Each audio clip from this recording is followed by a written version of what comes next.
কবরের প্রথম ঘন্টা, কবরের প্রথম ঘন্টাতেই তুমি বুঝবা আখিরাত কত কঠিন।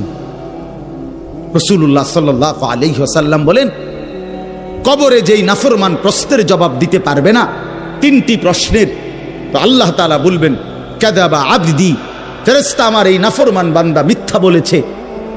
ফাআফরিশুহু মিনান নার ওয়ালবাসুহু মিনান নার, আমার নাফরমান বান্দার কবরে জাহান্নামের বিছানা বিছায় দাও, ওরে জাহান্নামের পোশাক দিয়ে আবৃত করে দাও। ওয়াফতাহু লাহু বাবান ইলান নার, জাহান্নাম বরাবর তার কবর থেকে দরজা খুলে দাও, কবর খুলে দাও।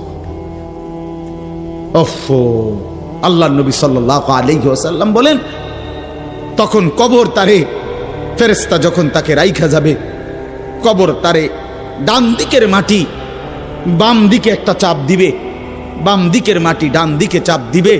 আল্লাহর কসম, নবী বলছে হাত্তা তাখতালিফা আদলাউহু, ডান পাশের হাড্ডি এবং এই পাজরের হাড্ডিগুলো করকর করে ভাঙ্গা বাম দিকে চলে যাবে, বাম দিকের গুলো ডান দিকে চলে যাবে। ভাইয়া আমার, তুমি তোমার উপরে রহম করো। বাপ আমার, আপনাদেরকে বলি, হারামের টাকা উপার্জন কইরা, সুদের টাকা, কিস্তির টাকা, ঘুষের টাকা, ওজনে কম দেওয়া টাকা, হারাম ব্যবসার টাকা, বাটপারি সিটারির টাকা দিয়া বংশ, ফ্যামিলি, স্ত্রী, সন্তানের জন্য রাইখা যাইয়েন না।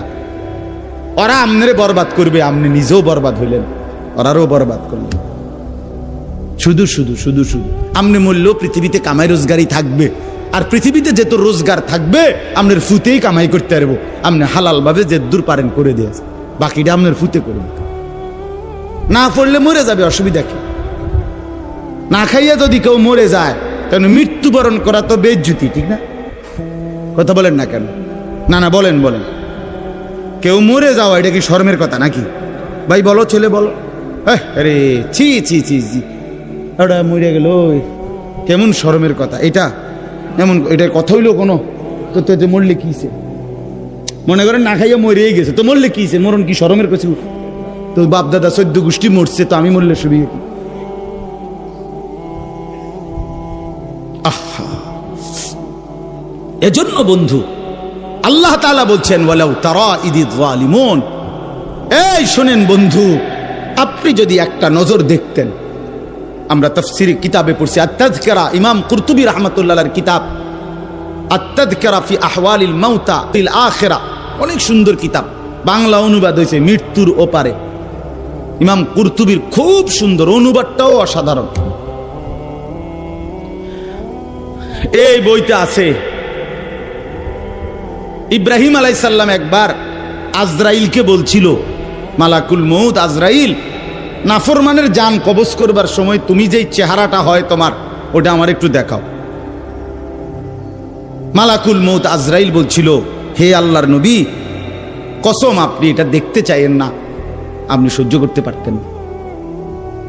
ইব্রাহিম আলাইহিস সালাম বললেন, না মা আজরাইল, আমি এটা দেখুমই, তুমি আমারে দেখাও একটা নজর।